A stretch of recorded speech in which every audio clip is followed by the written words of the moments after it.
العلم نور العلم نور العلم نور علم ایک نور ہے جسے اللہ عز و جل بندے کے دل میں ڈال دیتا ہے۔ بسم اللہ الرحمن الرحیم، الصلاۃ والسلام علیک یا رسول اللہ وعلی آلک و اصحابک یا نور اللہ۔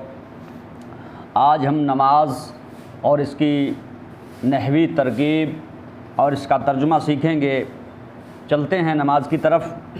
جب ہم نماز شروع کرتے ہیں تو سب سے پہلے تکبیر تحریمہ یعنی اللہ اکبر پڑھتے ہیں۔ تو یہ اللہ اکبر کون سا جملہ ہے، اس کی ترکیب کیا ہوگی اور اس کا ترجمہ کیا ہوگا؟ علماء کرام ارشاد فرماتے ہیں کہ جب دو لفظ ہوں اور پہلا لفظ معرفہ ہو اور دوسرا نکرہ ہو تو قاعدہ ہے کہ پہلا مبتدا اور دوسرا خبر بنتا ہے۔ اب یہاں اللہ اس میں جلالت شریف مبتدا اور اکبر اس کی خبر ہے۔ مبتدا اپنی خبر سے مل کر کے جملہ اسمیہ خبریہ ہوا۔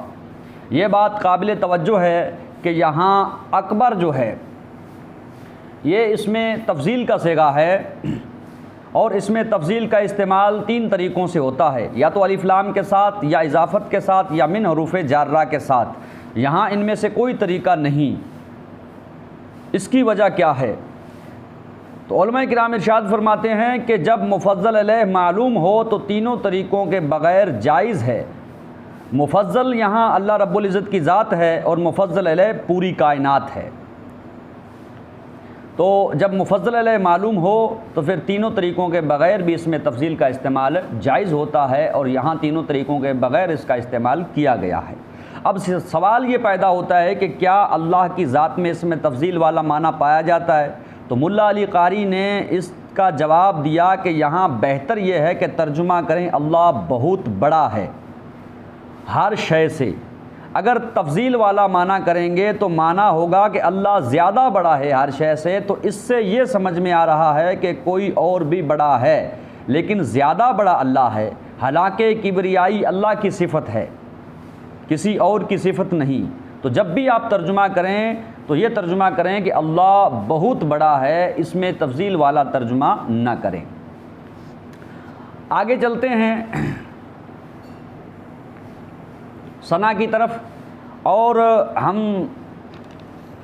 تکبیر تحریمہ کے بعد ثنا پڑھتے ہیں۔ یہ ثنا امام بھی پڑھتا ہے اور مقتدی بھی پیچھے پڑھتے ہیں، جو مقتدی تکبیر اولیٰ کے ساتھ امام کے ساتھ شامل ہوتے ہیں، اور وہ مقتدی بھی پڑھتے ہیں جن کی رکعتیں چھوٹ جاتی ہیں۔ چلیے ہم چلتے ہیں ثنا کی طرف۔ سبحانک اللہم وبحمدک وتبارک اسمک وتعالی جدک ولا الہ غیرک۔ تو یہ ثنا آپ ایک دو بار سنیں گے تو جن کے یاد نہیں انشاءاللہ تبارک و تعالی یاد ہو جائے گی۔ سبحان جو ہے تو سبحان مصدر ہے، اور اسی لیے یہ منصوب ہے، اور سبحان جو ہے کبھی علم بھی ہوتا ہے۔ آپ نے دیکھا ہوگا کہ ہمارے یہاں بچوں کا نام ہوتا ہے، اور جب یہ علم ہوگا تو اس وقت یہ غیر منصرف ہوگا الف نون اور علم ہونے کی وجہ سے، لیکن عربی میں اکثر یہ غیر علم ہے۔ اور سبحان اکثر جو ہے یہ مضاف ہو کر کے استعمال ہوتا ہے، جیسے یہاں ثنا میں بھی مضاف ہو کر کے استعمال ہوا ہے، اور اس کے علاوہ آپ سجدے میں دیکھیں تو آپ رکوع کے اندر دیکھیں، اور بھی کئی جگہ آپ قرآن پاک کا مطالعہ کریں گے تو پتہ چلے گا کہ سبحان اکثر جو ہے وہ مضاف ہو کر کے استعمال ہوتا ہے۔ اور سبحان کی یہاں علماء کرام نے دو ترکیبیں کی ہیں۔ ایک تو یہ ترکیب ہے کہ یہ مفعول مطلق بنے گا، اور دوسری ترکیب یہ ہے کہ یہ مفعول بہ بھی بنتا ہے۔ اگر سبحان سے پہلے سبحت یا اسبح فعل مقدر مانے تو ترکیب اس طرح سے ہوگی کہ سبحت فعل اور تو ضمیر فاعل، سبحان مضاف، کاف ضمیر مضاف لے، مضاف اپنے مضاف لے سے مل کر کے مفعول مطلق، اور فعل اپنے فاعل اور مفعول مطلق سے مل کر کے جملہ فعلیہ خبریہ ہوا اور معنن انشائیہ ہوا۔ اور اگر سبحان کو آپ مفعول بہ بناتے ہیں تو یہاں اعتقدوا فعل مقدر نکلے گا. آپ اعتقدوا فعل مقدر مان لیں اور اعتقدوا فعل انا ضمیر پوشیدہ فاعل اور سبحان مضاف، کاف ضمیر مضاف لے، مضاف اپنے مضاف الیہ سے مل کر کے یہ مفعول بہ ہوا، اور فعل اپنے فاعل اور مفعول بہ سے مل کر کے جملہ فعلیہ خبریہ ہوا. اب اگر آپ سبحت فعل نکالتے ہیں تو ترجمہ ہوگا کہ سبحت میں نے پاکی بیان کی، سبحانک تیری پاکی بیان کرنا، میں نے پاکی بیان کی، تیری پاکی بیان کرنا. اور اگر اعتقدوا فعل مقدر نکالتے ہیں اور اس کو مفعول بہ بناتے ہیں تو پھر اس کا ترجمہ ہوگا کہ میں اعتقاد رکھتا ہوں تیری پاکی کا، میں اعتقاد رکھتا ہوں تیری پاکی کا. آگے چلتے ہیں. اللہم، اللہم اصل میں یا اللہ ہے، یا کو حذف کر کے آخر میں میم مشدد لگا دی. ترجمہ وہی ہے جو ہم یا اللہ کا ترجمہ کرتے ہیں، اور ترکیب بھی وہی ہے جو ہم یا اللہ کی ترکیب کرتے ہیں. تو یا اللہ کی ترکیب ہم کس طرح سے کرتے ہیں کہ یا حروف ندا قائم مقام ادعو فعل کے، ادعو فعل انا ضمیر پوشیدہ فاعل اور اس میں جلالت شریف مفعول بہ، فعل اپنے فاعل اور مفعول بہ سے مل کر کے جملہ فعلیہ انشائیہ ہوا. آگے چلتے ہیں صاحب. وَبِحَمْدِكَ تو واو عاطفہ ہے اور با حروف جارہ ہے. حمد جو ہے یہ مضاف ہے اور کاف ضمیر جو ہے یہ مضاف الیہ ہے. اب کاف ضمیر مضاف الیہ اور حمد مضاف، مضاف اپنے مضاف الیہ سے مل کر کے یہ مجرور با حرف جر کا، اور با حرف جر اپنے مجرور سے مل کر کے ظرف مستقر ہوا.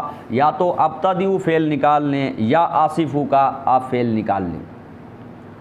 اور آصفو کا اگر فعل نکالتے ہیں تو ترجمہ ہوگا کہ آصفو کا میں نے تیرا وصف بیان کیا، بحمدک تیری حمد کے ساتھ، میں تیرا وصف بیان کرتا ہوں بحمدک تیری حمد کے ساتھ.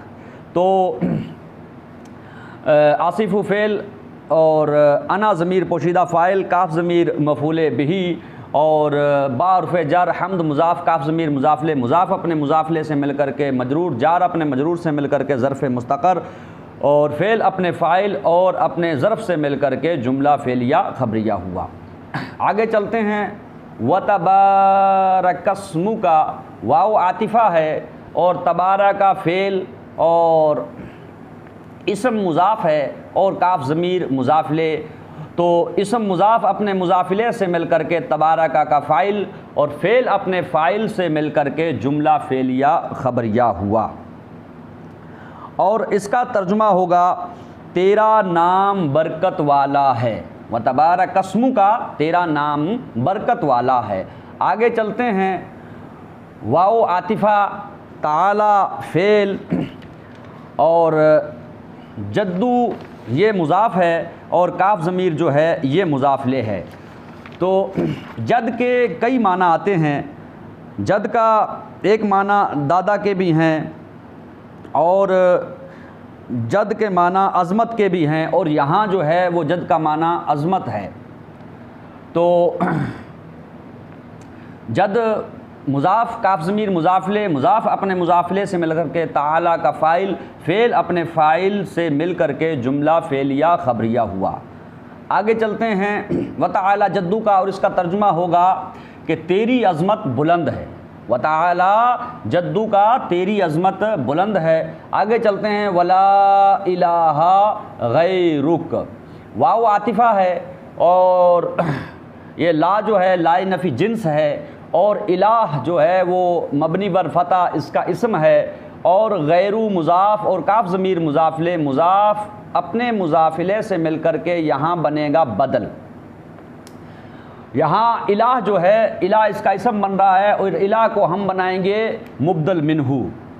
تو غیرو کا مضاف مضاف لے سے مل کر کے بدل، اور الہ جو ہے یہاں مبدل منہ بنے گا. تو بدل اپنے مبدل منہ سے مل کر کے یہ لائے نفی جنس کا اسم، اور آپ جانتے ہیں کہ لائے نفی جنس جو ہوتا ہے وہ اسم اور خبر پر داخل ہوتا ہے، اور یہ مل ملا کر کے اس کا اسم بن جائے گا تو پھر اس کی خبر، تو علماء کرام ارشاد فرماتے ہیں کہ اس کی خبر جو ہے وہ موجوداً نکلے گی جو کہ محذوف ہے۔ تو لائے نفی جنس اپنے اسم و خبر سے مل کر کے جملہ اسمیہ خبریہ ہوگا، اور ترجمہ ہوگا کہ ولا الہ غیرک، تیرے سوا کوئی معبود نہیں، تیرے سوا کوئی معبود نہیں۔ تو یہ اس کا ترجمہ اور اس کی ترکیب ہو گئی۔ پھر ایک بار چلتے ہیں ترجمے کی جانب۔ اللہ اکبر، اللہ بہت بڑا ہے۔ سبحانک، میں اعتقاد رکھتا ہوں تیری پاکی کا، یا میں پاکی بیان کرتا ہوں، تیری پاکی بیان کرنا۔ اللہم، اے اللہ میں تیری پاکی کا اعتقاد رکھتا ہوں، وبحمدک، اور تیرا وصف بیان کرتا ہوں تیری حمد کے ساتھ، وتبارک اسمک، اور تیرا نام برکت والا ہے، وتعالی جدک، اور تیری عظمت بلند ہے، ولا الہ غیرک، اور تیرے سوا کوئی معبود نہیں۔ آپ انشاءاللہ ایک دو بار سنیں گے تو ترجمہ اور ترکیب انشاءاللہ آپ کو یاد ہو جائے گی۔ السلام علیکم ورحمۃ اللہ وبرکاتہ۔